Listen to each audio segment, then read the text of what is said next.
Pierre Fortier, qui était un gestionnaire, élu député libéral, ministre délégué à la privatisation dans le cabinet Bourassa du 12 décembre 1985 au 20 août 1986 et ministre délégué aux finances et à la privatisation.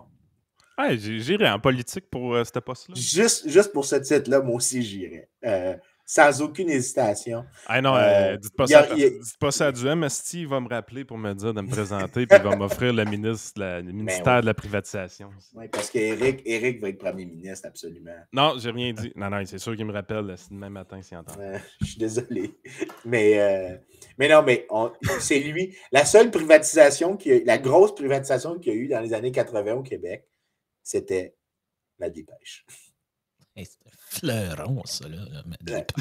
Après ça, l'autre, c'était Air Québec. Ça sent le poisson, ici. Je suis rentré là-dedans, ça sentait la vieille morue, là. Ça m'a rappelé mes vendredis soirs, là.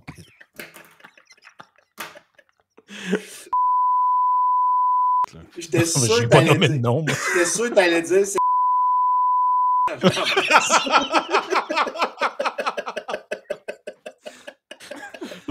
Je vais peut-être être obligé de mettre des bips.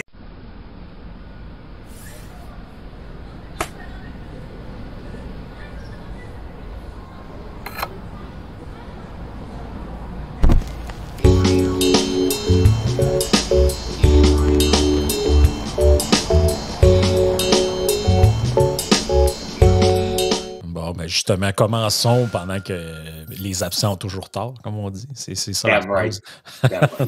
Fait que, comme Yann n'est pas là, on peut dire du mal de lui. On peut dire toutes les choses du monde, notamment que Yann est un fan secret d'Olivier Niquet. Il s'arrange pour dire des choses pour qu'Olivier Niquet parle de lui. Parce qu'au fond de ses tripes, Yann, tout ce qu'il veut, c'est comme une sorte de relation sadomasochiste. Où il se fait maltraiter par Olivier Niquet, puis il en veut plus. Ouais. Mais j'en reviens pas quand même. Plus, à y avoir pensé, j'aurais mis l'extrait dans ma console. Là. Mais j'en reviens pas d'avoir passé dans sa patente. Ouais, c'est vrai, t'es passé dans son truc cette semaine. En plus, juste pour expliquer aux gens, puis peut-être je le rajouterai au montage, là, l'extrait qui était passé. Là. Mais l'extrait qu'ils ont passé, c'est carrément en fait, ils font un montage de deux histoires différentes. Parce que là, dans le fond, eux autres, ils parlaient de, finalement, Patrick Roy, qui avait des rumeurs qui serait DG ou coach du Canadien. Finalement, ça se matérialise pas parce que, c'est un gars qui est colérique puis tout. Et puis, ils prennent un extrait d'un segment que je me rappelle plus du tout. Ça date de quand, mais je parlais d'une équipe de hockey qui avait réembauché Bruce Boudreau. Et puis, je disais que je n'étais pas sûr, qu'un coach de la vieille garde comme ça, qui est connu pour des montées de lait, puis péter des bâtons, puis des trucs de même, que c'était super bon. Puis là, j'ai utilisé le mot woke, mais l'idée, c'était que à ce moment-là, le coach des Maple Leafs de Toronto venait de se faire mettre dehors sous prétexte que les joueurs avaient de la peine quand il leur parlait rough. Puis, c'était un peu une boutade. Là. Je disais ça dans le sens que je suis pas sûr que dans le contexte d'aujourd'hui, un bonhomme de la vieille garde, c'est une bonne idée de rembaucher ça d'une équipe de hockey. Eux, ils ont pris ça, puis ils ont comme si je parlais de Patrick. Là, ils sont même pas capables de prendre finalement un extrait complet de quelque chose pour faire dire une idée. Bref, ça monte un peu le niveau. Ouais, mais en même temps, le mot woke, là, puisqu'on parle de ça, on dirait que c'est rendu.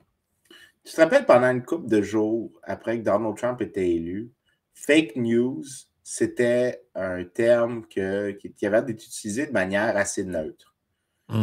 Puis après ça, Trump a coopté ça, parce que des gens de gauche ont essayé de le coopter en ridiculisant, parce que lui disait fake news, mais après ça, tu pouvais trouver un journaliste qui fait les air quotes fake news pour rire de lui. J'ai l'impression que le mot woke est en train d'avoir exactement la même chose maintenant. Que c'est rendu un mot qui est plus un descriptif très utile. Un peu comme si tu disais que tous les gens de gauche étaient des communistes ou tous les gens de droite étaient des membres du Front National en France. C'est rendu tellement juste des mots pour crêper le chignon. Moi, je sais ce que tu voulais dire parce que j'ai j'ai compris tu l'as expliqué quand on parlait avec Yann, mais je veux dire, je te connais assez pour savoir que c'est probablement pas ça que tu as dit, là. Puis je vais te prendre ta parole que c'est pas ça que tu as dit, là. Je veux dire, j'ai pas écouté toute la clip de ce que toi t'as dit, j'ai juste eu la clip qui a été pris. Mais ces genres d'affaires-là, là, c'est vraiment rendu déplaisant, l'espèce de. Mais c'est parce qu'en plus, de la manière dont ça a été présenté, on dirait que ce qu'il voulait me faire dire, c'était que j'étais nostalgique de l'époque où les coachs, dans le fond, battaient des joueurs ou en tout cas étaient violents. Puis là, j'étais comme, mais j'ai jamais dit ça. En tout cas, bref. Ouais, mais tu sais, en même temps, regarde, je vais te donner. C'est parce que c'est ça. Là, je suis d'accord, je comprends ce que tu veux dire. Mais il y a un scandale ici aux États-Unis là, avec un collègue à moi qui s'appelle Ilya Shapiro, qui est un avocat et qui est professeur à Georgetown. Et il a écrit un commentaire sur la nomination d'un juge remplaçant à la Cour suprême pour remplacer Stephen Breyer. Ah oui, le gars que Biden...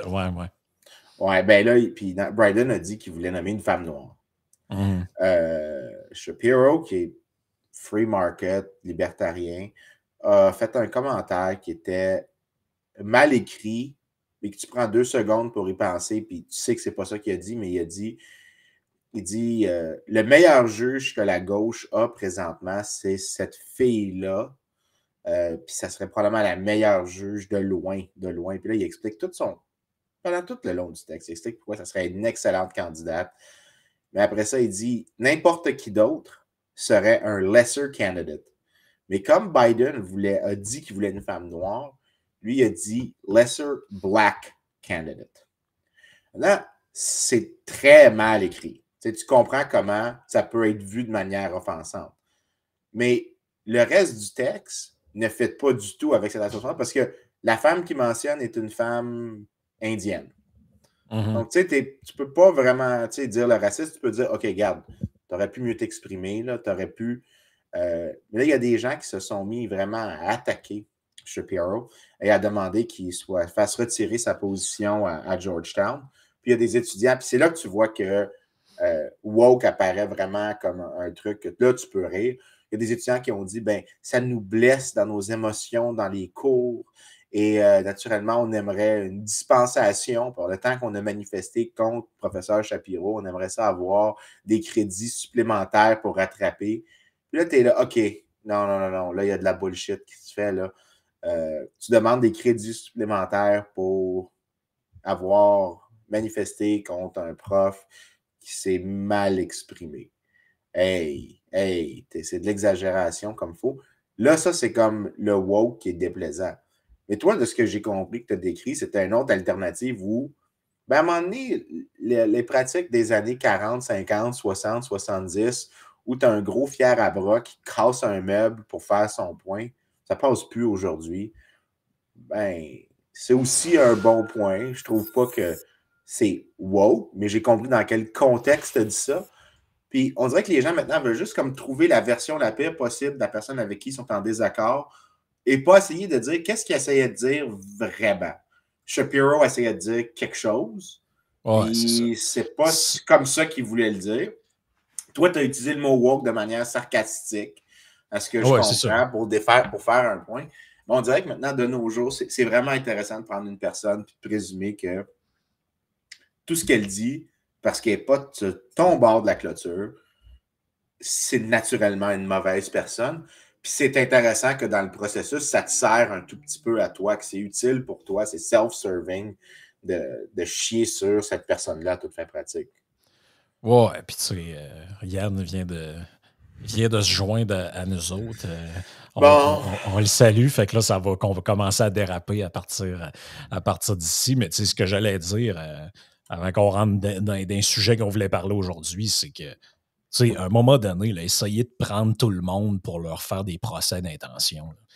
Tu sais, moi, je trouve qu'à un moment donné, si tu fais l'effort 3 secondes là, de prendre le propos que quelqu'un dit, puis de l'analyser sans être trop dans l'émotion, tu vois bien que la personne, ce qu'elle a voulu dire, c'était pas ce que tu lis de manière littérale quand tu prends le contexte. Puis tu sais, je veux pas défendre cette personne-là, là, mais je voyais cette semaine une fille là, qui a perdu sa job dans les médias aux États-Unis. J'oublie son nom, là, mais j'ai envoyé... Whoopi Goldberg. Ouais, Whoopi Goldberg. Quand tu écoutes le truc au complet, tu comprends ce qu'elle veut dire. Ouais. C'est sûr qu'à partir du moment que tu prends juste la phrase, puisque la phrase c'était le génocide ou l'Holocauste n'est pas un acte raciste. Là, tu te dis. Non, regarde, tu vois, elle dit que c'était parce que ce qu'elle a dit qui crée le scandale aux États-Unis, c'est qu'elle a dit que c'était pas la même chose parce que c'était des Blancs contre des Blancs. Donc, dans ce cas-là, tu peux pas dire que c'est du racisme. Et là, tu es là comme, ben là, écoute, là, come on, c'est un peu ridicule. Tu réalises à quel point c'est ridicule? Oui, c'est ridicule. Mais par contre, ce qu'on peut pas dire, c'est que, OK, regarde, t'es une cruche. Clairement, tu comprends. Exact. Tu connais clairement pas le sujet sur lequel tu parles. Surtout que dans le temps, pour eux, la définition était une définition raciale. Mais ton point que, est-ce que parce qu'il y a des gens qui ont dit, Gab, elle fait de la négation de l'Holocauste. Non. Oui, c'est ça mon point. C'est pas la même chose, là. Elle sait rien sur le sujet. Elle fait juste faire un commentaire. Puis c'est vraiment un commentaire très stupide. Mais entre dire que c'est un commentaire stupide puis la dire qu'elle était une négationniste, là, come on, là, c'est pas la même chose. Être une conne, ce qui est tout à fait possible, puis être une négationniste. Bon, écoute, attends, la relation étant non équivalentielle, c'est tout à fait possible d'être en fait, si tu es négationniste, tu es probablement un imbécile. Mais c'est pas parce que tu es un imbécile que tu es négationniste. L'équivalence logique va d'une direction à l'autre automatiquement, mais pas de l'autre vers l'une.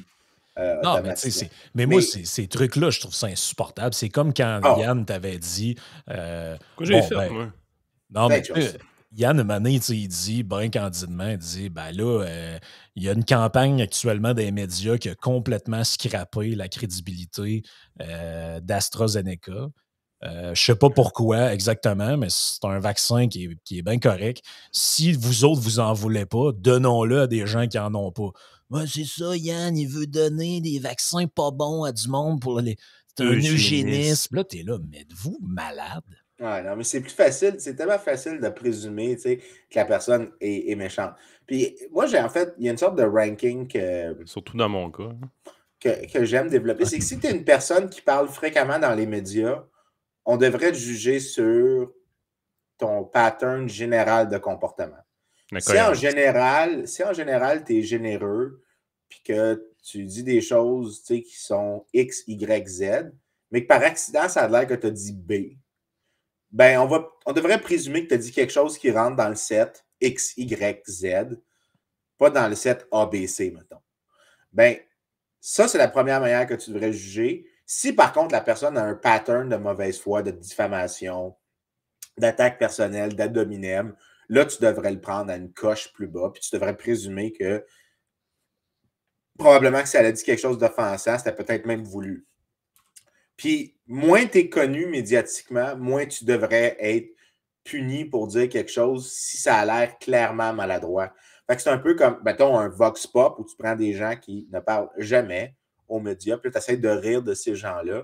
J'ai toujours trouvé les vox pop, et surtout ceux que Guy Nantel faisait, absolument offensants parce que les gens ont, tu sais... À la base, le vox pop, c'est l'acte journalistique le plus... déplaisant qui existe. Écoute, c'est malveillant, c'est malsain. Puis même si tu fais bien paraître les gens à l'intérieur, c'est que tu es en train de manipuler l'information les deux mains dedans. Ah oui, puis tu sais, en médecine, tu as un truc qui s'appelle le syndrome du sarreau. Là. Mais ça existe aussi pour monsieur, madame, tout le monde avec les caméras.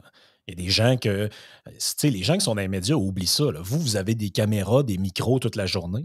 Là. Mais il y a des, tu sais, vous le voyez plus. Là. Si tu arrêtes quelqu'un dans la rue qui n'a jamais été interviewé par un journaliste, tu lui fous un micro en dessous du nez, puis tu lui dis, hey, en quelle année le premier référendum sur l'indépendance du Québec, ça se peut que la personne est stressée puis elle te répond 1972. T'es-tu obligé après de faire un montage pour montrer que cette personne-là est un imbécile? Là? Non, en effet. Puis non seulement ça, mais ça ne dit pas grand-chose sur le niveau de connaissance civique en tant que tel. C'est pas... de se rappeler des dates, c'est pas excessivement profond comme test. Mais les Vox Pop, la partie qui me dérange le plus, c'est que des fois, la personne, puis souvent, tu lis la personne, puis tu te dis, le Journal de Montréal faisait ça souvent, prenait comme 10, 15 personnes. Des fois, il y avait toujours une phrase vraiment étrange qui apparaissait. Mais tu prends le temps de penser, puis tu vois qu'est-ce que la personne essayait de dire. Peut-être qu'elle confond, genre, une moyenne avec une variance. Juste une fois au chalet. Une fois des phrases comme ça, tu sais, que tu es là comme la personne dit quelque chose de ridicule, mais que tu comprends qu'est-ce qu'elle essaye de dire. Si tu t'imagines que c'est pas quelqu'un qui fait du commentaire de manière quotidienne, hebdomadaire, mensuelle, ça, là, c'est le Vox Pop, quand tu prends une personne, à moins que la personne dise quelque chose qui est explicitement sans ambiguïté atroce, comme par exemple, je déteste tous ces gens-là, ce sont tous parce que X ou Y, je les déteste parce que ça. Puis, t'es là comme, mais voyons. Ouais, puis tu sais. OK, d'accord, cette personne-là, ça, c'est un imbécile, puis ça, c'est. Mais en même temps, une fois que cette personne, hormis ce genre de personne-là, souvent, les Vox Pop où une personne a l'air stupide dans un Vox Pop, c'est soit qu'elle est frigorifiée par la caméra, ce qui est souvent le cas, ou qu'elle sent l'obligation de dire quelque chose sur un sujet qu'elle n'a pas vraiment le temps de penser. Puis, par stress, anxiété de devoir répondre, tu sors la première phrase, puis que c'est pas nécessaire. Si la personne, tu la laissais, tu discutais avec elle, puis tu lui faisais réfléchir au sujet, probablement qu'elle approcherait une position beaucoup plus raisonnable. Les gens sont généralement plus de bonne foi que ce qu'on réalise. Donc, honnêtement, les Vox Pop, c'est vraiment une des choses les plus dégueulasses qu'il n'y a pas. Ça, puis les lignes ouvertes. Je déteste les lignes ouvertes. À la radio où tu demandes à la personne en 4 secondes de dire une opinion. Ça là, j'ai toujours trouvé ça hautement déplaisant. C'est pour ça aussi que tu sais, quand les gens, mettons, attaquent d'autres personnes puis prennent des petits bouts complètement hors contexte d'un podcast de 3 heures, ou, puis on y reviendra ça peut-être dans la partie bonus pour le monde Patreon avec ce qui se passe avec Joe Rogan aux États-Unis. Mais tu sais, je veux dire, tu as des centaines et des centaines et des centaines d'heures de podcasts. Tu prends 2 phrases, tu mets ça sur écrit, tu fais un affiche avec ça pour mettre ses réseaux sociaux, puis là, c'est censé résumer l'entièreté de la carrière de quelqu'un ou des propos de quelqu'un, alors que si tu te donnes la peine d'écouter dans le concret ce que les personnes disent, tu vois très bien ce que les gens ont voulu dire, puis ce qui a été exprimé là, puis généralement, ça dégonfle ta balloune en 3 secondes. Là. Mais c'est comme disait Edward Snowden, il n'y a personne qui a une opinion plus forte sur Joe Rogan que les gens qui n'ont jamais écouté Joe Rogan. Aussi, combien d'épisodes il fait par semaine? Moi, je l'écoute sporadiquement. Un par jour, je pense. C'est un par jour. Moi, je l'écoute sporadiquement. J'en ai peut-être écouté une 40aine de ces épisodes. Pas au complet tout le temps. Des fois, je me tanne après une demi-heure, puis j'ai compris où ça s'en va. Mais j'en ai écouté... il y en a un qui m'a vraiment marqué, c'était avec... je pense que j'en ai déjà parlé ici. L'ancien musicien blues afro-américain qui lui essaie de convaincre des gens du Ku Klux Klan d'abandonner le Ku Klux Klan. Et le gars, là, c'est un storyteller. Là. Sérieusement, cette conversation-là, c'était une des affaires que j'ai écoutées. Je conduisais, puis j'écoutais ça, puis ça, c'est un des meilleurs podcasts que j'ai jamais écouté de ma vie. Juste parce que, hey, t'en apprends sur le clan, c'est quelque chose qui n'est pas généralement public, puis que c'est un gars noir qui a réussi à approcher des hauts rankings du Ku Klux Klan, leur parler, leur faire expliquer l'histoire du clan, comment ils sont devenus membres, les a humanisés, puis après ça, s'est humanisé auprès d'eux. À la base, le gars, il avait des couilles pareilles. Là. Ben, écoute, ce gars-là, là, dans la liste de c'est quoi un héros sur Terre, le gars, c'est un héros, là. Le dude. Puis, écoute, c'est... Écoute, mais tu sais, quelqu'un qui s'est donné I hear metal sounds. They're coming from your pants. They're like horns clashing. Big brass balls. God bless you. Mais tu sais, quelqu'un qui s'est donné à la peine de faire ce que tu as fait, Vincent, là, un peu par hasard ou par intérêt, tu peux pas, après ça, aller sur les réseaux sociaux puis dire « Ouais, Joe Rogan, c'est un suprémaciste blanc. » Ben non. Je veux dire... mais regarde les Patreons qu'on a. Frank, sérieusement, il nous dit c'est à peu près toute la même affaire, ceux qui sont dans la région de Montréal. Il dit, hey, je suis vraiment content de vous avoir découvert. Il y en a qui ils nous ont découvert avec Jeff Fillion. Il y en a qui nous ont découvert à cause de YouTube et tout ça. Puis la plupart, ils disent toutes la même chose. J'avais des gros préjugés envers Radio X, encore plus envers Jeff Fillion. Je vous connaissais pas, vous autres, mais je suis agréablement surpris de ce que j'entends. J'avais jamais imaginé ça. Ouais, puis il y a non seulement ça, mais des choix dans la vie, là. C'est pas des choix tout le temps discrets, ça peut être des choix continus. Tu es capable de prendre puis en laisser. Tu n'es pas obligé de prendre Radio X au complet, puis c'est soit Radio X et rien d'autre, ou tu peux mélanger. Écoute, moi j'écoute... Est-ce quelqu'un ici qui pense réellement que j'ai jamais dit de niaiserie dans le trio économique? Ben là... ceux qui écoutaient ben là... Si t'écoutes... En fait, je pense que la prémisse du trio économique, c'est que moi puis Frank, on ceux qui produisent le contenu. Puis toi, t'es là juste pour rire. Faire dérailler ça souvent. Hey, tu dis là, toi, j'ai eu A+ en microéconomie dans mes études. Ouais, je suis une bête d'économie. Et puis j'ai des journalistes qui ont été de mes étudiants quand j'étais au Québec, puis ils ont eu des A dans mon cours. C'est facile, le premier cours d'économie. Là. Ouais, mais c'est parce que tu voulais pas qu'ils coulent pour qu'ils reviennent dans le cours. Écoute, ben peut-être que... Non, c'est peut-être que c'est exact. C'est peut-être que non seulement je voulais pas qu'ils progressent, mais je me suis dit, je vais rendre ça... Je vais m'assurer de plus jamais les voir. Mais non, c'est pas ça que j'ai fait. Mais sans niaiser Yann, là, c'est tout à fait possible. Moi, j'écoute, tu sais, quand j'écoute une multitude de différentes affaires, puis c'est pas toujours les mêmes choses. Je me déplace de RTL en France à NPR aux États-Unis. Des fois, j'écoute la BBC. Des fois, j'écoute Radio X. Des fois, j'écoute Radio-Canada. Des fois, j'écoute Joe Rogan. J'écoute Reason Podcast, j'écoute CNN des fois. Si t'es capable d'arrêter de te un des dire 0,1% de la population qui les écoute.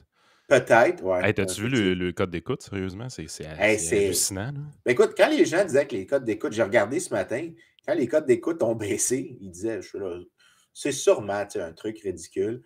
Non, ça a vraiment baissé de 80%. Là, c'est malade. Puis toutes les autres chaînes, puis tu dis, OK, c'est parce que c'est l'année post-électorale, c'est un peu normal que ça baisse. Il y a toujours un pic dans les médias, mais la baisse proportionnelle, par exemple, pour MSNBC, c'est comme 40%. Fox News, c'est 50%. Eux, c'est 80% d'une base plus basse. Ouais, ce qui est assez phénoménal. Il n'y a même pas 1 million de spectateurs. Tu te dis, attends un peu, là. Vous n'avez pas 1 million de téléspectateurs. Je veux dire, vous êtes 330 millions. Es-tu en train de dire qu'il y a moins de gens qui écoutent ça que tout le monde en parle? Non, excuse. Non, mais je sais pas c'est quoi ça doit être 100 000. Je peux pas croire que c'est juste ça. Il doit y avoir au moins un 10 millions d'Américains qui écoutent CNN. Je vais trouver les chiffres. L'article que j'ai vu, c'était 1 million. Là. Hey! Moi, ce que j'ai vu, c'était un index.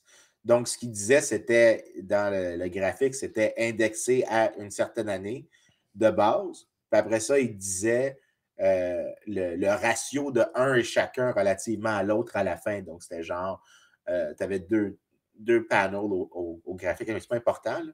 Ouais. Mais sérieusement, tu peux diviser pour revenir à ce qu'on disait, tu devrais diviser ta consommation médiatique.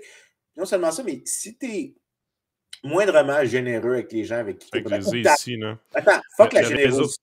Le réseau d'information câblé dirigé par Jeff Zucker n'a attiré en moyenne que 548 000 téléspectateurs au cours de la semaine du 3 janvier. Par bloc de 15 minutes, là. Ouais. Okay. Hey, c'est trash. C'est une catastrophe. Hey, non, mais pour eux. C'est 90% là-bas. Non, mais attends, pense-y 2 secondes. C'est 548 000, t'as dit? Oui.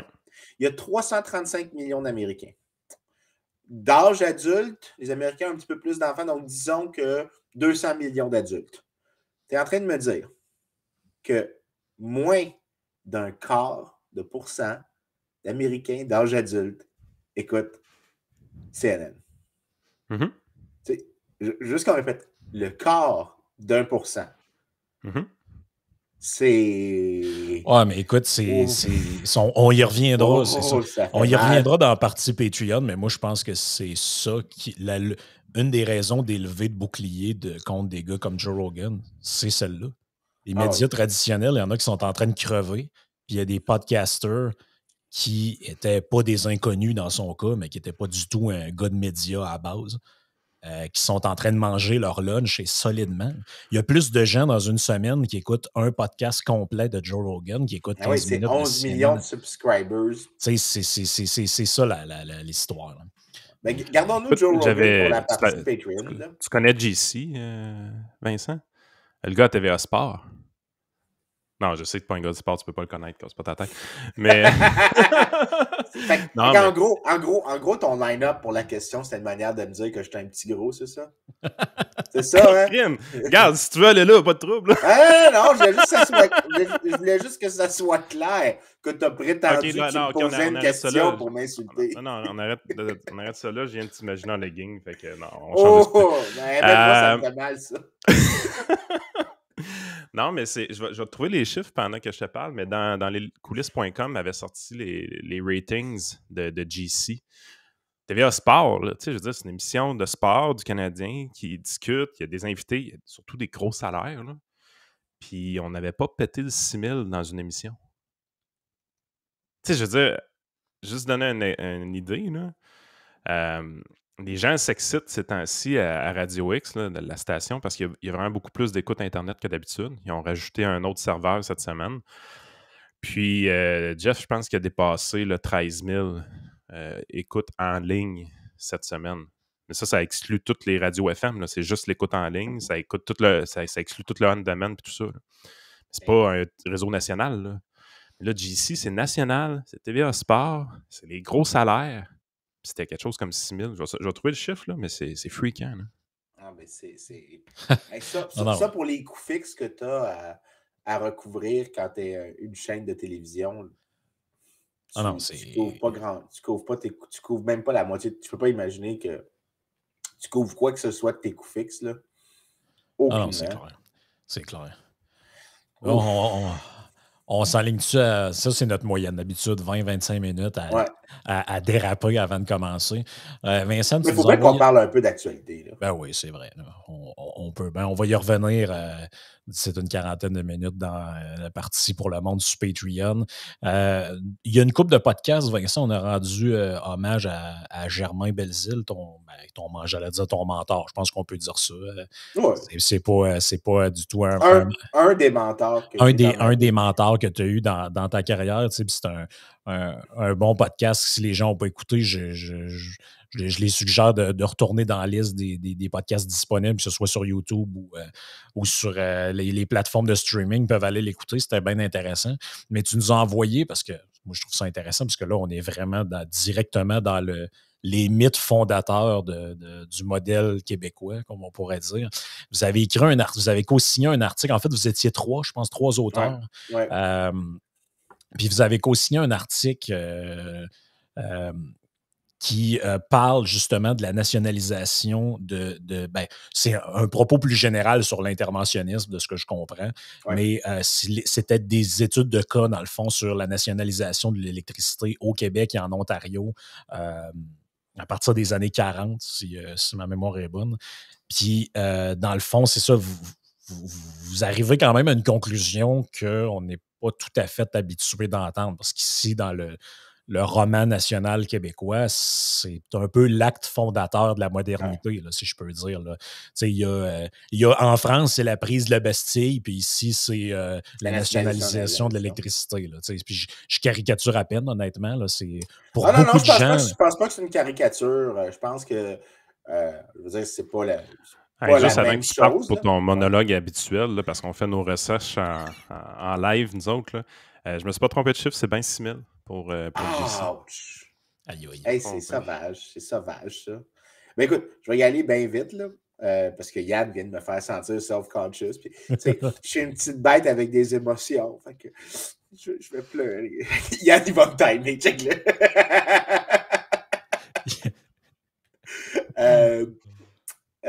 En gros, oui, c'est exactement ça. Germain et moi, on avait commencé à travailler sur ça en 2017. On avait fait un premier article qui avait été publié. Puis on montrait que quand tu regardais l'électricité au Québec avant la nationalisation, toutes les mythes sur le fait que c'était des monopoles qui abusaient les consommateurs, qui chargeaient des prix super élevés, que c'était vraiment ridicule, que ça ne tenait pas la route. On a fait des comparaisons de prix à travers le temps, avec les autres provinces, avec les villes américaines. Le Québec, Montréal particulièrement, avait des prix vraiment bas sur l'électricité avant la nationalisation.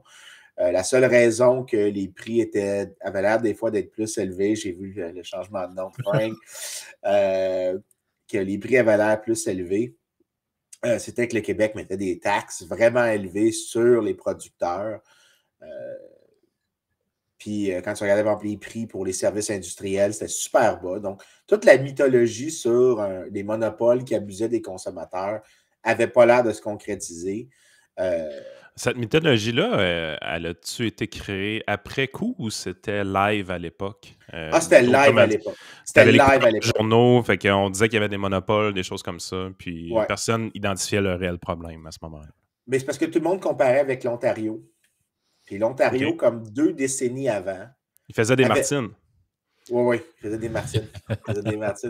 On la salue. D'ailleurs, elle et Erin O'Toole ont perdu leur leadership review par les mêmes proportions. Je veux juste souligner, parce que les gens oublient que Martine a été... Tu sais, je veux dire... Ouais, qu'elle a failli détruire le Bloc québécois en 2 mois de chefferie. Okay. Je comprends que tu aimes voir les politiciens perdre, mais je veux dire, Erin, il est bien trop gentil pour que tu fasses cette comparaison-là. Non, ils sont tous pareils. Je les épargne pas du tout. Aucun ne mérite ma clémence. Un gros calinours. Écoute, on revient à ce qu'on disait. À l'époque, c'était dès le début, c'était le mythe que c'était un monopole, c'était ça. Puis la comparaison se faisait avec l'Ontario, mais rarement est-ce qu'on a regardé, les gens ont rarement regardé qu'est-ce qui se faisait en Ontario. Mais ce qui s'est passé, c'est qu'en Ontario, au début du 20e siècle, 40 ans avant que nous, on commence à nationaliser au Québec, l'Ontario, elle, a nationalisé et a chargé un prix en bas du prix du marché pour l'électricité. Okay. Qu'est-ce que tu penses que ça fait dans ce cas-là? Pour faire passer le monopole, dans le fond. Pour faire passer le monopole, mais aussi pour électrifier les campagnes, pour rendre le prix plus bas dans les autres villes du sud-est de l'Ontario. Parce que l'Ontario, le problème qu'ils avaient, c'était que toute la production était autour de Niagara. Puis après ça, plus tu t'éloignais de Niagara, plus les prix augmentaient. Alors qu'au Québec, la production est bien distribuée. Tu as des sites à la rivière Outaouais, sur la Gatineau, tu en as sur les rivières du centre du Québec, tu en as dans l'Estrie, tu en as autour de Québec. Tu as une distribution qui était... Tu n'avais pas le problème que tu avais juste un gros point de production. Puis après, plus tu étais loin de ce point de production-là, plus le prix augmentait. Il y avait ça. Mais quand ils ont nationalisé en Ontario, ils ont mis le prix vraiment bas en dessous du marché, en bas même du coût marginal pour la ferme. Mais qu'est-ce que tu penses qui s'est passé? Les gens consommaient plus. Il y avait 2 solutions pour la société d'État. C'était soit de rationner la consommation ou d'importer. Puis la seule place qu'ils pouvaient importer, c'était le Québec. Fait que la surdemande, le excess demand de l'Ontario s'est déplacé sur les marchés québécois, ce qui a créé une pression à la hausse sur les prix au Québec. Puis dis-moi qu'on nous a vendu cher, notre électricité. Nous autres, on n'était pas obligés de leur vendre à leur prix qu'eux avaient dit qu'ils nationalisaient. Nous, les producteurs québécois, ils disent, écoute, si tu m'offres n'importe quoi en dessous de ce que je peux avoir des consommateurs québécois, je ne vais pas te le vendre. C'est des firmes privées. Les firmes privées ont vendu au prix du marché, mais l'Ontario a donc dû augmenter les impôts. Donc, ça, c'était le coût du monopole pour eux. Ils ont dû augmenter leurs impôts pour acheter du Québec, mais il y a eu un spillover sur le Québec, dans le sens que... Fait que pour une portion du temps, dans le temps, là, on a fourré des Ontariens. C'est pas fourré parce qu'ils étaient consentants, là. Ils étaient consentants, là. Il n'y avait pas de perdant là-dedans. Mais le problème... Ils finançaient ça avec leurs impôts de leur côté, là. Oui, eux autres s'appauvissaient comme il faut avec ça. Mais nous, ce qui s'est passé au Québec, c'est que les prix ont augmenté dans les places qui étaient connectées avec l'Ontario. Fait que ce que nous, on montre dans l'article en utilisant des méthodes économétriques assez modernes, c'est les endroits qui avaient une connexion avec le réseau ontarien, donc les producteurs qui servaient les villes, disons, de l'ouest du Québec, comme Montréal, même si les prix restaient bas de manière internationale, ils avaient augmenté relativement à un vraiment très bas niveau plutôt à cause de la demande ontarienne qui avait explosé et qui avait eu le spillover d'augmenter les prix au Québec, parce que tu as plus de demandes sur le marché québécois, la courbe de demande se déplace au Québec, qu'est-ce qui se passe avec les prix? Ben, ils vont augmenter. Fait que nous, le résultat de notre article, Germain puis moi, ce qu'on mettait à la fin, c'est que la nationalisation éventuelle au Québec était basée sur le mythe qu'on avait des prix plus haut qu'en Ontario. Ben oui, c'est ça. C'était en partie en raison du fait que l'Ontario avait nationalisé. Fait qu'on a nationalisé parce que l'Ontario avait nationalisé. C'était comme la première ronde d'intervention de l'État a créé des problèmes inattendus, dont une des réponses que des gens se sont dit, c'est qu'on va utiliser plus d'État pour régler les problèmes que l'État a initialement causés. Et ça, c'est un article. Le premier article a été accepté dans l'Atlantic Economic Journal, qui est un petit journal en économie. Mais le deuxième, ça a été accepté dans un gros journal, qui est un field journal qu'on appelle Public Choice, qui est le journal pour les gens qui font de la théorie des choix publics. C'est un très gros journal en économie, puis on est super content qu'il ait été accepté. Malheureusement, Germain est mort entre quand j'ai envoyé la dernière ronde de révision à l'article que les arbitres puis l'éditrice, en fait, avaient. C'est une éditeur ou une éditrice, j'oublie tout le temps. Éditrice.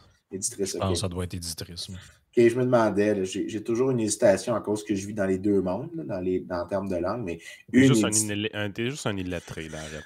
Ah, merci Yann. Venant d'un expert. Non, moi, je suis un édenté, c'est pas pareil. Ouais, c'est ça. Anyway, mais Germain est mort, malheureusement, avant qu'il voit le résultat final, que l'article vient tout récemment d'être accepté par le journal, qu'on appelle un conditional acceptance. Il faut qu'on fasse des petites modifications esthétiques mineures.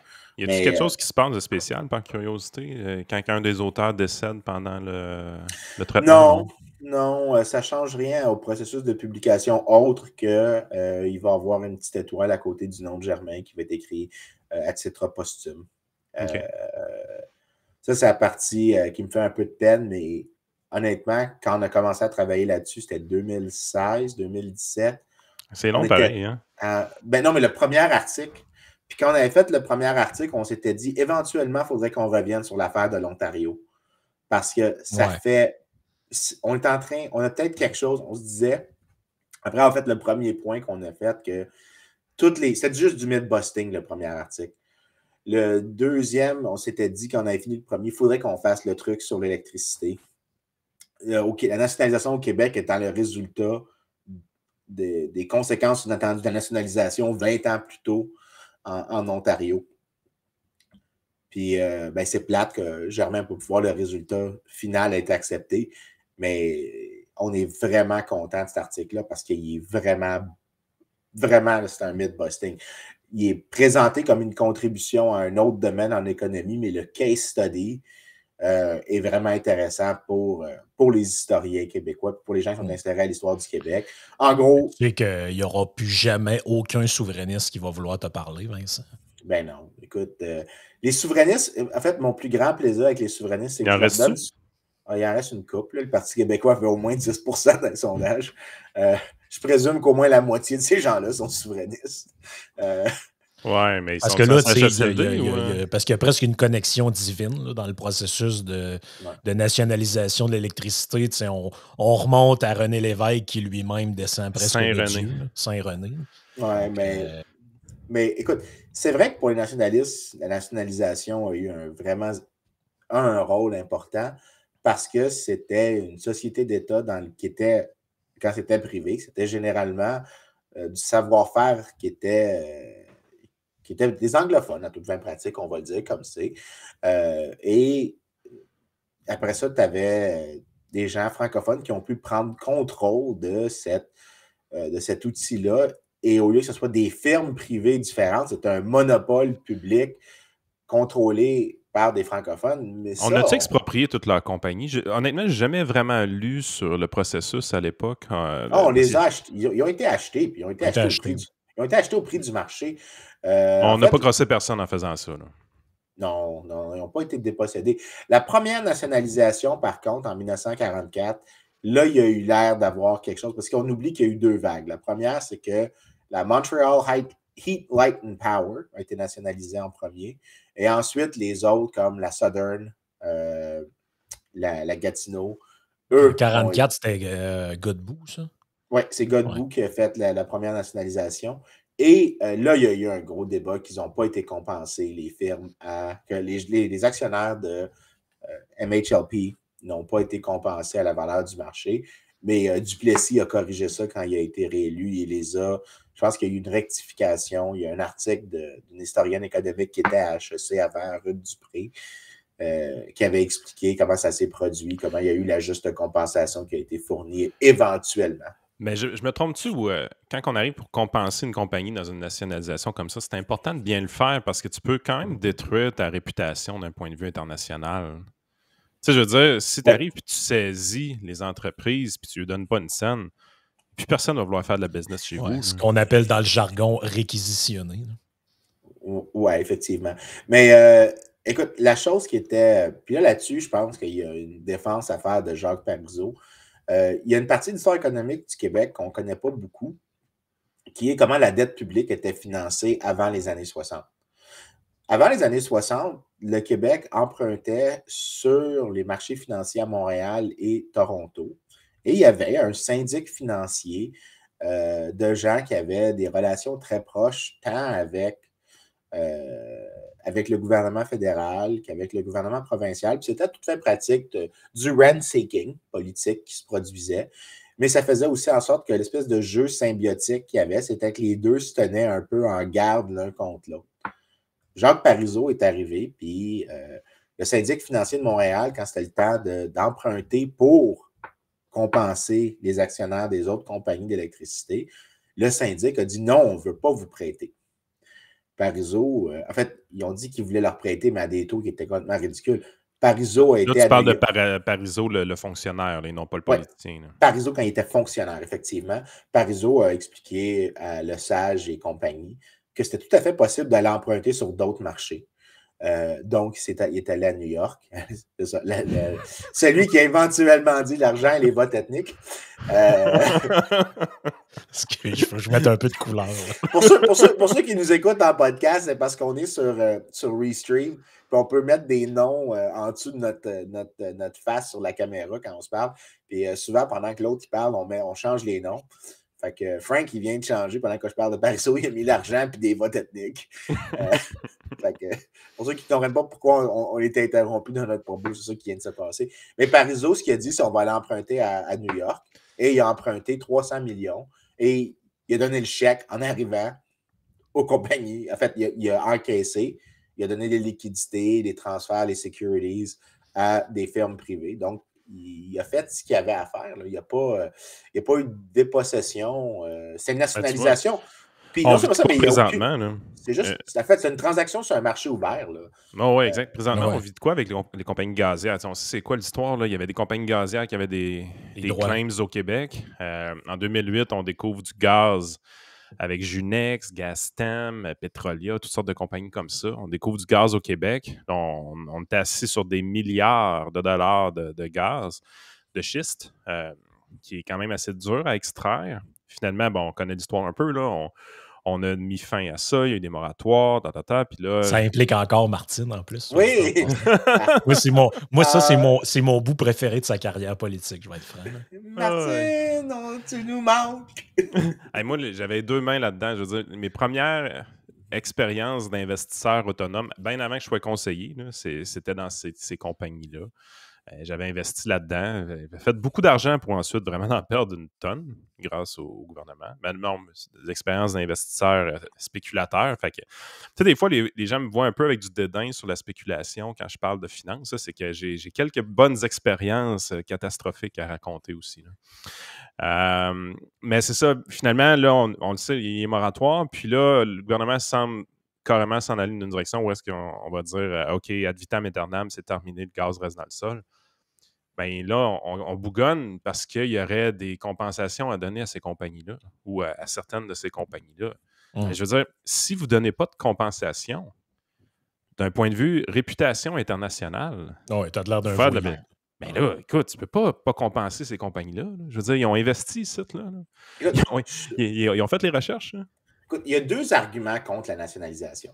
Okay? Le premier, c'est que l'État pourrait être un moins bon manager d'une ressource, tout simplement parce qu'il n'est pas le bénéfice pour les gens qui possèdent la ferme n'est pas aligné sur la valeur de la production, le profit est plus politique, donc tu as une dynamique différente à l'intérieur de la ferme. Ce qui est déjà un argument suffisant, à mon avis. On n'aurait même pas besoin du deuxième, mais vas-y. Je ne m'ostinerai pas avec toi là-dessus, on est 100% d'accord. Mais l'autre argument, c'est sur quel terme tu nationalises. Parce que tout ce que tu fais, c'est que si ce que tu fais, c'est que tu transfères une propriété d'une personne à l'autre, parce que c'est ça que tu fais quand tu nationalises. Tu dis que personne Yann a propriété X. Si Yann dit qu'il veut que le prix qui était prêt à la vente sur un marché ouvert, c'est 10 000 et que l'État lui offre 10 000 Yann n'a pas été dépossédé. La nationalisation ne crée pas une perte automatiquement. Parce que si, mettons, que notre argument qu'on a dit avant était faux, que l'État est même mieux capable de gérer, mais dans ce cas-là, le gain d'efficacité n'est pas éliminé par le vol qui est fait de la ressource que Yann gérait moins bien. Mais à condition que tu aies un droit de refus. Si il y a un processus de nationalisation, puis que, OK, parfait, l'offre est raisonnable, mais dans un marché privé, l'offre est raisonnable. Je peux décider de la refuser pareil. Dans un processus de nationalisation, OK, tu m'offres un bon prix pour mon commerce, mais ça ne me tente pas de te le vendre. Ben, en fait, c'est ce qu'on va plus regarder, je pense, dans ces situations-là, c'est quel est le respect des droits de propriété de l'État en question. Ouais. Parce que, tu sais, regarde, des situations où est-ce que tu as des expropriations à faire. Mon père est exproprié à cause d'une construction de route. Tu sais, tout le monde qui avait des maisons sur la route qui s'en venait savait qu'elle allait être expropriée. Puis tout le monde jouait ses cartes à sa façon. Il y en a qui ont accepté les premières offres qu'ils ont eues, ils ont éliminé le stress, sont partis. Il y en a d'autres qui se sont dit « Ah, je vais attendre un peu plus, je vais avoir une meilleure offre. » Puis il y en a d'autres qui ont boqué solide, là. Tu sais, genre, no, il n'y en est pas question. Il y en a même qui ont quasiment forcé le gouvernement à redessiner un peu pour contourner leurs affaires. Mais tu es dans une situation que tu dis, crime, en bout de ligne, le gouvernement fait ses expropriations en s'assurant que tout le monde accepte. Puis la raison pourquoi ils veulent faire ça, c'est que tu ne veux pas passer pour un pays de cul.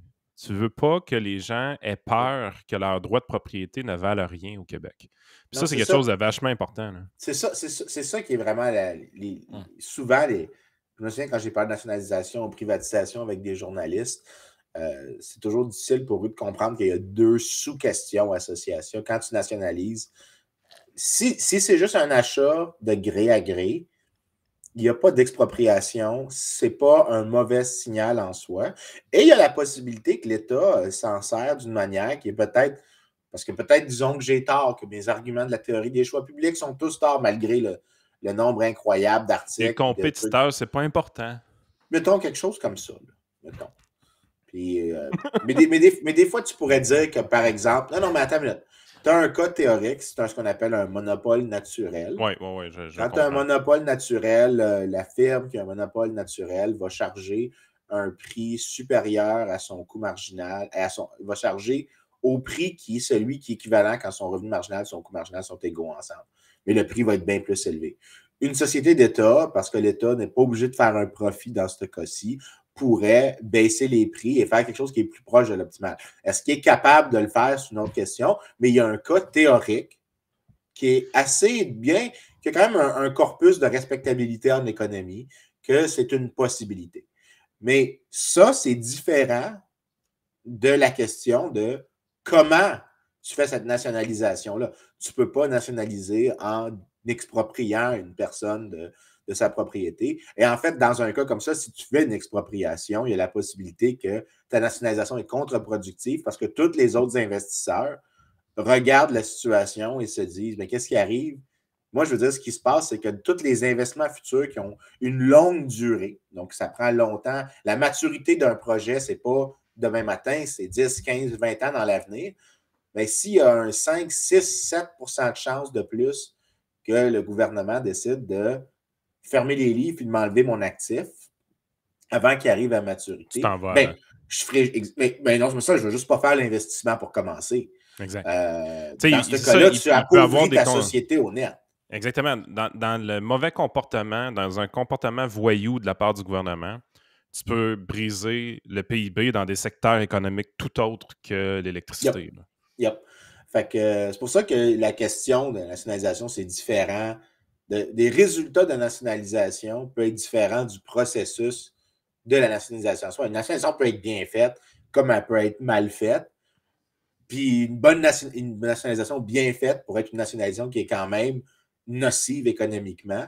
Une nationalisation mal faite a probablement plus de chances d'être économiquement nocive, mais elle n'est pas automatiquement nocive. Puis même, j'aurais tendance à dire que dans un contexte de nationalisation complète d'un marché, oui, il y a des gens qui vont vendre vite la première offre qu'ils vont avoir, mais les 3-4 dernières compagnies qui restent à nationaliser puis qui, eux, vont avoir des chèques peut-être plus élevés, la logique est quand même là quand tu y penses parce que tu dis, oui, il y avait un certain prix du marché avec des compétiteurs, mais la journée que tu élimines les compétiteurs, le prix, le rent sinking que tu peux aller chercher avec un prix monopolistique est beaucoup plus élevé. Fait que tu es vraiment dans une situation que celui qui va payer pour te nationaliser, il est probablement prêt à payer plus que le prix du marché. Donc, tu n'es pas un crosseur de demander plus que le prix du marché. Non, mais non seulement ça, mais le fait même que les gens décident de faire du hold-out, ça te montre qu'ils sont conscients qu'ils vivent dans un régime de propriété privée et qu'ils ne se feront pas déposséder avec aucune compensation. Bon, le gouvernement a quand même certains droits de dépossession, ce qu'on appelle aux États-Unis eminent domain. Je ne sais pas c'est quoi l'équivalent en français, mais que l'État a le droit de dire qu'il y a un bénéfice public tellement large qu'on peut te surpasser, mais il faut qu'on t'offre le fair market value. Donc, c'est même écrit dans la loi que tu ne peux pas déposséder disproportionnellement pour. Donc, il y a même un mécanisme qui est encadré, mais souvent, ce qui va se passer, c'est que les promoteurs privés ou l'État est conscient que juste ce qu'ils ont à dépenser pour aller en cours, pour faire l'éviction, pour le challenge, toutes les chicanes qu'il pourrait y avoir, c'est peut-être mieux d'offrir un prix supérieur au marché de la valeur de la propriété pour que la personne renonce. Parce qu'il y a quand même, dans certains cas, il y a quand même une perte de jouissance, là, on va se le dire. Là, tu sais, quelqu'un, tu es une famille, tu es installé dans ta maison. Des fois, ça peut être. Une valeur émotive. Ça peut être là depuis quand même, des fois, plusieurs générations dans certains cas. Ça vaut pas juste, en tout cas, c'est peut-être mon côté sentimental, mais pour certaines personnes, c'est certain que ça vaut pas juste le prix marchand de la maison de se faire exproprier. Moi, c'est arrivé, moi, à mon arrière-grand-père qui a été exproprié pour la construction. Tu sais, c'était la mode des fameux centres d'achat qu'on recouvrait des rues. C'est arrivé ça, au Lac-Saint-Jean. Il a été dépossédé de sa maison pour ça, puis je vais être franc, il s'en est jamais remis.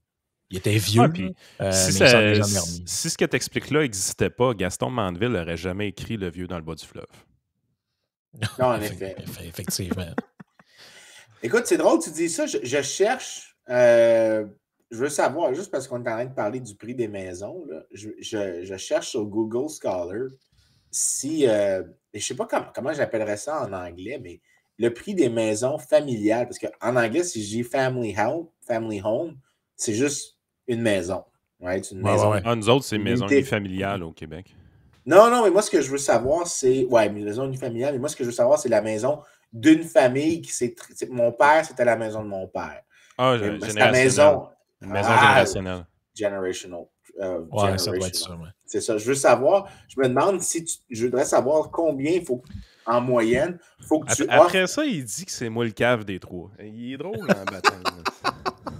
C'est pas parce que je connais pas un mot que je suis cave. C'est pas parce que tu le connais que toi que t'es pas cave. L'équivalence va pas dans la même direction, bonhomme. Ça, c'était généreux, ça. Alors, mais entre nous autres, on s'aime tellement qu'on n'a pas besoin d'être généreux. Écoute, j'ai trouvé quelque chose. En moyenne, pour convaincre des gens d'abandonner une maison familiale qu'ils ont héritée. 25% de plus. 14. Ah, c'est pas si 14. pire.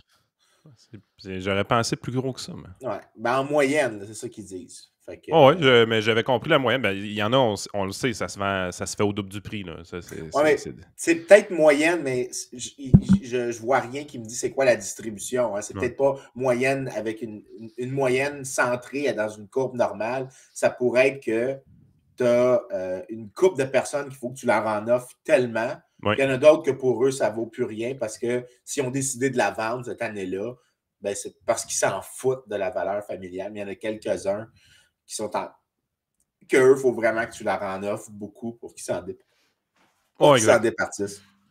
Les transactions ne se font pas toutes à 14%. Là. Ça, c'est définitif. Non, c'est clair. Mais je lirai pas l'article maintenant, là, mais je voulais juste voir. Ça a l'air de coûter plus cher pour convaincre une personne. Ouais, ben c'était juste un feeling de même, mais je pense que... Non, mais économiquement, ça fait du sens. C'est ça qui a amené une vague de nationalisation un peu partout dans le temps au niveau économique, quand on voit des affaires comme ce qui sont passées en Ontario, là, où est-ce qu'on nationalise, puis rapidement, on baisse les prix en bas du prix du marché pour des raisons électoralistes ou peu importe. Tu sais, je veux dire, si tu te mets dans la position d'un consommateur, la journée que tu nationalises, le lendemain, ton électricité te coûte moins cher, tu peux en consommer plus. Oui, on te charge plus cher en impôts, mais tu ne fais pas nécessairement de lien dans ta tête. À ce moment-là, c'est juste des chercheurs pas de cheveux qui découvrent ça 30 ans plus tard. 40, 50, 60. Ça, je pense que Yann, c'est l'argument. C'était peut-être les arguments économiques, mais moi, je pense que dans le cas du Québec, les justifications qui étaient données en gros à ça, c'était que le seul moyen que les francophones accèdent à une certaine importance dans la société, c'était les leviers de l'État. Ça me paraît... il y a encore cette croyance-là aujourd'hui que si l'État-providence n'est pas là, on est des gens qui, c'est avec leur boîte à lunch à l'usine, puis c'est les Anglais qui sont... Oui, exact. Écoute, il y a un article économique qu'il faut que je mentionne là, parce qu'on en parle. Dans les années 60, il y a un Québécois. En fait, je ne suis pas sûr si c'est un Québécois, mais ce n'est pas important. Il était à l'Université de Montréal dans le temps, Albert Breton, qui est un des plus grands économistes canadiens du 20e siècle. Il a écrit un article dans la top revue en économie qui s'appelait The Economics of Nationalism. Puis son point est super simple. Pourquoi tu dis la top puis s'appelait? Elle n'existe plus? Parce que je ne suis pas sûr si je l'appellerais un top journal aujourd'hui. Okay. Dans le sens que... Elle a déjà été au top. À l'époque, c'était le numéro 1. Maintenant, il fait partie du top 5. Puis le numéro 1, en fait, maintenant, c'est celui qu'on appelle le AER, American Economic Review. Mais en 1960, si tu publiais dans Journal of Political Economy, c'est que tu étais le top dog. Et Breton publie un article dans Journal of Political Economy qui s'appelle The Economics of Nationalism. Et sa théorie du nationalisme, c'est que, en gros, tu as un groupe qui cherche à redistribuer des rentes vers lui. Le nationalisme, c'est un discours de rent-seeking à toute fin pratique. Et il produit certaines preuves pour ça, ce que les années 60 pouvaient permettre en termes d'évidence empirique. Mais depuis, il y a des articles qui ont confirmé son point que souvent, les mouvements nationalistes sont cooptés par des gens qui, pas pour des raisons culturelles ou pas pour des raisons nécessairement idéologiques, mais pour des raisons purement pécuniaires, cooptent un mouvement nationaliste pour justement avoir des rentes. Et Hydro-Québec fit parfaitement là-dedans. Tu as des francophones qui ne sont pas capables de percer dans un domaine, dans des firmes privées compétitives, participent avec l'État à la nationalisation de l'électricité et remplacent l'autre groupe et obtiennent les rentes, parce que c'est un monopole a des rentes. Les gens qui participent au monopole se partagent la rente du monopole dans ce cas-ci. Et c'est pour ça qu'à l'intérieur, tu regardes pour les francophones, tu as énormément de va-et-vient entre Hydro-Québec, la fonction publique, le domaine politique, d'autres secteurs d'entreprises privées. Donc, tu collectais une rente par ce mécanisme-là. Donc, tout ce que tu viens de dire là, honnêtement, on n'a vraiment pas beaucoup de difficultés à se l'imaginer. Je veux dire, je vois les unes de journaux à ces époques-là dans ma tête. Là. Il me semble que c'est très, très... même juste le titre « Maître chez nous ». C'est à ça que je pensais, « Maître chez nous ». Ça le dit beaucoup. Maintenant, je comprends la perspective historique du Québec, que pendant si longtemps, quand tu sens... Parce que on en a parlé quand on parlait du rattrapage économique des francophones. Quand pendant si longtemps, tu vois un gap économique clair avec l'autre groupe, c'est facile de s'imaginer... Et que tu es la majorité. Et que tu es la majorité, oui, c'est super important, que tu es discriminé. Mais la réalité, c'est qu'il n'y avait pas une discrimination formelle d'État. En fait, ce qui nous a nuit au Québec, c'était vraiment le fait qu'on a donné à l'Église un monopole sur l'éducation. Ça a été vraiment la chose qui était le plus coûteux. Mais il n'y avait rien qui... il n'y avait aucune barre, il n'y avait aucune discrimination. Écoute, on n'avait pas de Jim Crow laws comme aux États-Unis. On n'était pas légalement mis dans une situation... Il n'y avait pas de différence de droit de propriété pour les francophones, les anglophones. Il n'y avait pas une discrimination formelle qui était faite. Mais Vincent, Lord Durham, là, il a dit qu'il fallait nous assimiler. Écoute, parce que j'ai joué le rôle de Yann pendant 2 secondes. mais j'ai eu cette conversation-là à un moment donné avec Mathieu Bock-Côté, puis j'ai dit, mais tu réalises qu'il a juste dit ça. Moi, ce que je vois, c'est qu'il ne s'est rien passé. Je veux dire, au final, ce qui est vraiment fascinant de l'Empire britannique, c'est que malgré toute l'hostilité que les Britanniques ont eue à l'égard des catholiques, des Canadiens français, parce qu'il ne faut pas se cacher, on n'était pas du tout aimés. Mais l'ordre constitutionnel britannique les empêchait de nous piler sur la tête. Nos droits étaient protégés, mais non seulement protégés, mais excessivement bien protégés. La réalité, c'est que notre membership, for lack of a better word, à l'Empire britannique a été étrangement tant la source de la menace qu'on a eue culturelle. L'appartenance, mon anglo préféré. L'appartenance. Oui, mais en même temps que ça a été la source de la menace, ça a été aussi la nature de notre protection. C'est vraiment la grande difficulté. C'est comme... La culture démocratique anglaise, qui est la culture de base au Canada et au Québec, parce que oui, on a le Code civil, là, mais je veux dire, nos lois, fondamentalement, c'est les lois anglaises.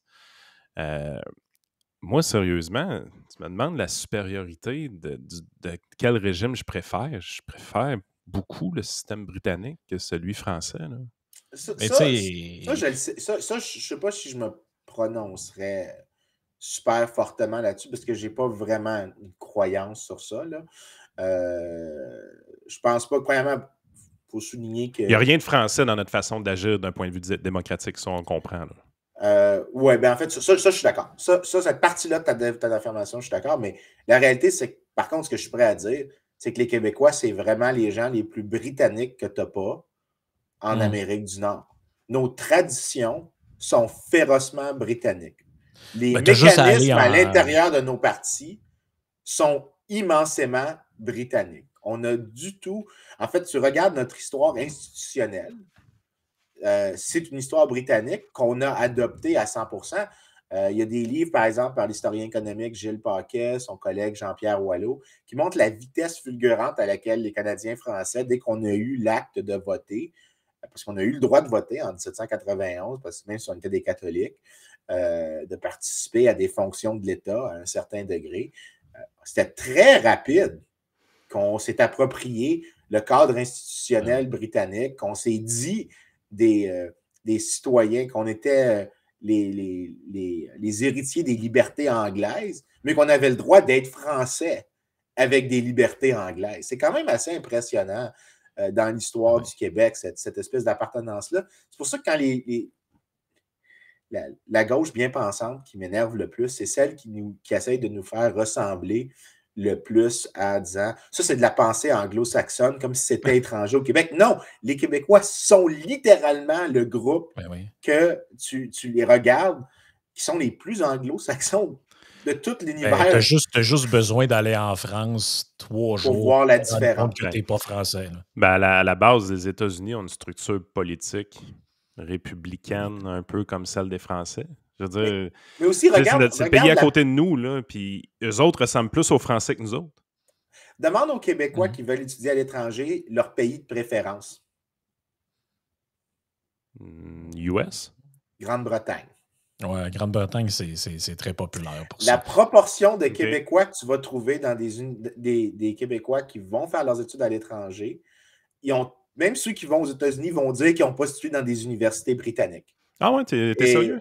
à LSI, tu avais, écoute, l'année que j'étais là pour ma maîtrise, on était une trentaine de Québécois. Puis LSI, c'est 8-9 000 étudiants, là, je ne me souviens plus du chiffre. Mais le Québec, c'est 8 millions de personnes. Sur 8 milliards de personnes, dans une université de 8 000 personnes, tu as 30 Québécois francophones. OK, le jeu des proportions. Le jeu des proportions ne devrait pas aller dans ce sens-là. Là. Tu ne devrais même pas en avoir un. Mais tu sais, moi, pour en revenir 2 secondes à l'histoire de Durham, là, ça me fait toujours un peu capoter de savoir que des gens sont surpris que quelqu'un né en 1790 soit raciste. Ben écoute, tu sais, je suis désolé, là, mais qu'est-ce que vous venez... Non, mais qu'est-ce que vous venez de découvrir là-dedans? Le gars, il fait partie de la monarchie, mais pas de la monarchie, mais de l'aristocratie anglaise de l'époque. Il est né en 1792 et vous êtes surpris qu'il n'aime pas les Français. Tu sais, je veux dire, est-ce que vous allez trouver quelqu'un dans l'appareil aristocratique français qui aime les Anglais de l'époque? Je veux dire, pour moi, c'est une évidence. Mon premier article scientifique publié, c'est sur la tolérance des Canadiens français juste immédiatement après la conquête. Puis le point que je fais, c'est que les premiers Anglais qui viennent dans la colonie n'aiment pas les Canadiens français, ne sont pas du tout fans de ces papistes, de ces gens qui écoutent Rome, qui n'ont pas la bonne personne. Le bug est plus religieux que de linguistique, de ce que je comprends. Oui, non, c'est les deux. C'est les deux. Les deux ex aequo. C'est des Français, l'ennemi mortel, et ce sont des catholiques, l'autre ennemi mortel. Mais ils font bien manger, ben. Oui, effectivement. Mais merci au beurre. On remercie exact. Merde, tu me l'as volé celle-là. J'allais faire exactement cette joke-là. Fuck you, Frank. Fuck you. Fuck you, sir. Fuck you so fucking much. Hey, il n'y a rien qui me fait plus chier que dans juste le. Tu sais, quand t'es juste 2 secondes après l'autre, la joke que tu voulais faire, t'es comme si que je t'haïs. Il n'y a rien qui me fait plus chier que ça de me faire voler ma joke quand je suis prêt. Quand il y en a une qui est meilleure que celle que j'avais, je me fâche pas. Mais quand c'est la même, puis c'est juste le deuxième, c'est que ça me fait fâcher. Mais justement, sur ce manque de générosité, on rentre dans la partie Patreon. Non, maintenant, je veux vraiment finir cette histoire-là pour les gens de la partie non Patreon. Puis on fera Joe Rogan après. Parfait. L'article sur la tolération, ce qu'on montre, c'est que les premiers Anglais qui ont gouverné Québec, Carleton, Murray, Amherst, ne sont pas du tout des fans des Canadiens français. Ils ne les aiment pas. Haldimand aussi, par exemple. Mais ils décident de tolérer, de les accommoder. Pour quelles raisons? Pour des raisons... Respect de la Constitution. Zéro. C'est le cadre institutionnel britannique, c'est qu'à l'époque, tu avais le problème de la dette publique en Grande-Bretagne qui faisait en sorte que la dette anglaise était tellement élevée qu'il fallait que l'incitation... non, il fallait juste pas rendre la colonie trop coûteuse à gérer, surtout que l'autre expérience précédente avec la conquête d'un groupe canadien-français, c'était les Acadiens. Ils ont déporté les Acadiens. Ça leur a coûté excessivement cher. Les gens ne réalisent pas. Pour un truc aussi trivial de la perspective de l'Empire, right? Pour les Acadiens, c'était atroce, là, mais pour de la perspective de Londres, déporter une dizaine de milliers de personnes, c'était trivial en termes de bénéfices stratégiques, mais ça a été disproportionnellement coûteux pour eux. Et Londres, dans les motivations qu'il donne pour justement, tu ne vas pas aliéner les Canadiens français, c'est qu'on n'a pas les moyens pour une colonie aussi insignifiante de se faire chier, tu vas les accommoder, puis tu vas trouver une manière de les accommoder. Autrement dit, on ne veut pas Acadie 2.0.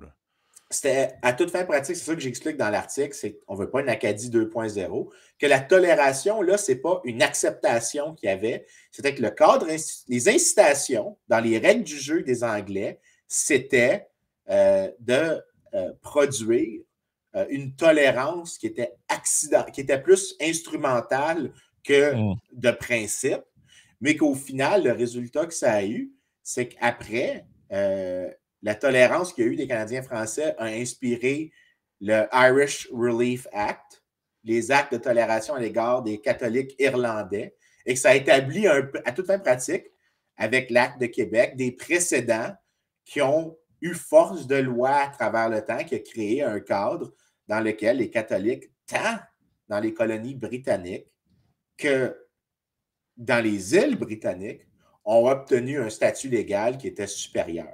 Autrement dit, la couronne, à ce moment-là, elle a compris une chose, c'est que si tu fais preuve de beaucoup de tolérance envers le peuple conquis avec le gouverneur, tu risques d'acheter une paix sociale relativement facilement, que ça ne te coûte pas trop cher, puis d'aller peut-être éventuellement tirer des bénéfices, mais sans scraper toute la patente. Exactement. Ça a été recopié, puis un des premiers cas de figure, c'est le Québec.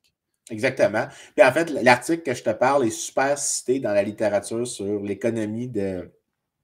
On est pas sur le bord d'enseigner ça dans nos écoles? Non, c'est pas... On n'est même pas proche. Mais écoute, par contre, l'article que je te parle, il y a un livre qui est sorti qui s'appelle Toleration and Persecution, qui est écrit par un de mes collègues à Mason. Mais avant qu'on soit collègues, les deux auteurs du livre disent une des des bonnes explications qu'il y a de comment des gouvernements font de la tolérance, c'est pas parce qu'ils croient au principe, c'est souvent que ça commence d'origine beaucoup plus crasse, qui sont pas du tout nobles, mais que par pratique, ça fait en sorte que soit les deux groupes s'acclimatent l'un à l'autre, et par la suite, ça devient force de loi, ou que ça devient littéralement un précédent constitutionnel, ou même qu'il y a un avantage à travers le temps pour les dirigeants, tant pour les colonistes, de devenir symbiotiques, de ne pas s'abuser l'un l'autre. Mais tu sais, je veux dire, si c'est un succès, là, moi, de ce que je comprends, là, la tolérance qui a été institutionnalisée à ce moment-là, même si ce n'était pas dans les paroles, mais dans les actions, c'était une tolérance, c'est un succès. Puis ça nous est jamais présenté comme ça. Non, en effet. Généralement, quand on parle de la conquête, c'est toujours présenté comme une sorte de catastrophe.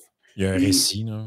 Il y a un récit, mais l'affaire, c'est que je ne suis pas convaincu que c'est une catastrophe. Je ne suis pas convaincu que c'est bénéfique. Je ne suis pas en train de dire, ça, c'est la chose que les souverainistes, mes collègues souverainistes ne comprendront pas. C'est que je ne suis pas convaincu qu'on serait plus ou moins riche si on était resté avec les Français. Mais ce que je sais, c'est que c'est clair que les Anglais ne nous ont pas rendus plus pauvres. Il n'y a aucun signe définitif en ce sens-là, parce que sur plusieurs marges, on a eu des bénéfices d'être membre de l'Empire, mais il y a trop de choses à décontextualiser, à démêler pour arriver à une bonne évaluation de la chose. Même moi, je ne suis pas encore certain, puis je passe mon temps à penser à cette question-là, je ne suis pas encore certain de la réponse, mais c'est clair que à cause des choses que j'ai réussi à découvrir, qu'au moins j'ai pu réussir à réduire le range de possibilités. Puis dans le range de possibilités, c'est soit c'est un petit négatif ou un petit positif. Je ne sais pas lequel des deux. Mais il n'y a rien que... La manière dont on l'enseigne dans les classes comme un événement catastrophique, non, pas vraiment. C'est un événement significatif, mais pas catastrophique. En fait, on s'est entendu que si on avait voulu nous assimiler pour de vrai, là, avec la force, parce que je veux dire, ils étaient armés mais on ne l'était pas, là. S'ils avaient eu l'occasion, ils l'auraient fait, c'est ça mon point. Non, mais si vraiment, là, ils disent, OK, les Canadiens français, on les assimile pour de vrai, là. T'es prête, paf, une balle dans la tête, let's go, on avance, on les assimile, les tout croche. Ils auraient été capables de le faire, il y avait le firepower de le faire. Ils nous assimilent demain matin. Là, on pourrait dire assez facilement qu'ils nous ont appauvris en le faisant, parce que je veux dire, une guerre, tout le monde recule avec une guerre. Ça aurait fait assez fort. S'ils avaient essayé de nous assimiler, je ne suis pas sûr que les Canadiens français, ça serait laissé faire. Là. Ça aurait brassé pour de vrai. Il aurait peut-être même provoqué l'indépendance comme aux États-Unis. Ça aurait pu arriver aussi. Bien, premièrement, s'il y avait eu des abus, une des motivations qu'il y avait derrière l'Acte de Québec de 1774... C'est pas de vivre ça. Non, c'est parce que les Américains nous avaient. Il y avait la peur que les Américains nous inviteraient formellement à quitter. Et on oublie que pendant les années de ce qu'on appelle les Acts of Confederation aux États-Unis, il y avait un siège libre au Congrès qui était écrit Québec. Pour vrai? Oui, que je me souviens, en fait, il faudrait que je regarde, mais je me souviens que quelqu'un m'avait conté cet fait-là. Mais ce que je me souviens avec certitude, parce que je ne me souviens pas si le siège était symboliquement ouvert pour dire qu'on vous accepte, mais il y a eu une invitation formelle pour la colonie du Québec de se joindre aux 13 colonies, et soit la 14e colonie. Et donc, c'était une possibilité. Et Guy Carlton, qui est le gouverneur, en est absolument conscient. Et les motivations, quand il pousse, il y a un excellent livre de Philip Lawson qui s'appelle The Imperial Challenge, qui explique une partie de ce que je dis. Comment est-ce que lui pousse très, très fort, même s'il n'a pas l'air d'aimer les Canadiens français, il les respecte, mais il ne les aime pas nécessairement. Il déteste leur religion, mais c'est un peuple de gens travaillants.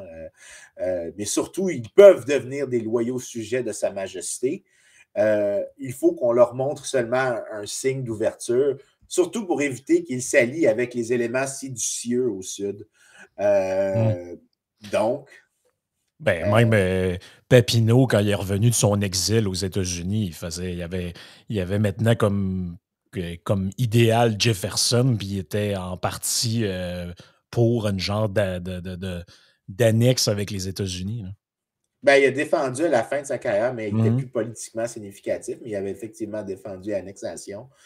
Mais non, les gens, vraiment, je pense qu'il y aurait... Je l'aurais pris, moi. Moi, je dirais, il faut que je finisse des articles avant, parce que chacun des articles devient un chapitre de ça, mais pour ceux qui veulent savoir, il y a un livre qui est en train de s'écrire, petit morceau par petit morceau, sur l'histoire économique du Québec, mais depuis le début. Qui va être un livre universitaire, là, mais qu'après... Comment ça se vendait, une peau de castor, Vincent? C'est pas ça le point. Je sais.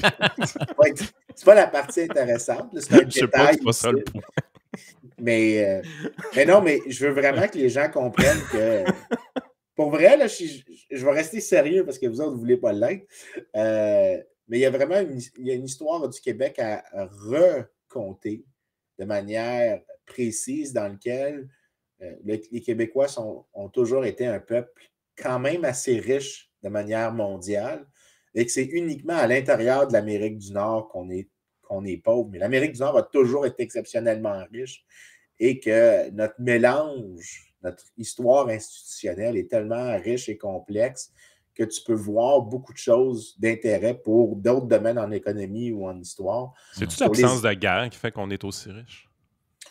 Non, moi, je pense vraiment que c'est le mélange du cadre britannique et français ensemble parce qu'on a gardé des bonnes caractéristiques du régime français là, à plusieurs égards, mais on a aussi conservé, on a aussi eu accès quand même aux grandes vertus du régime anglais qui est une incroyable tradition de protection de la propriété privée.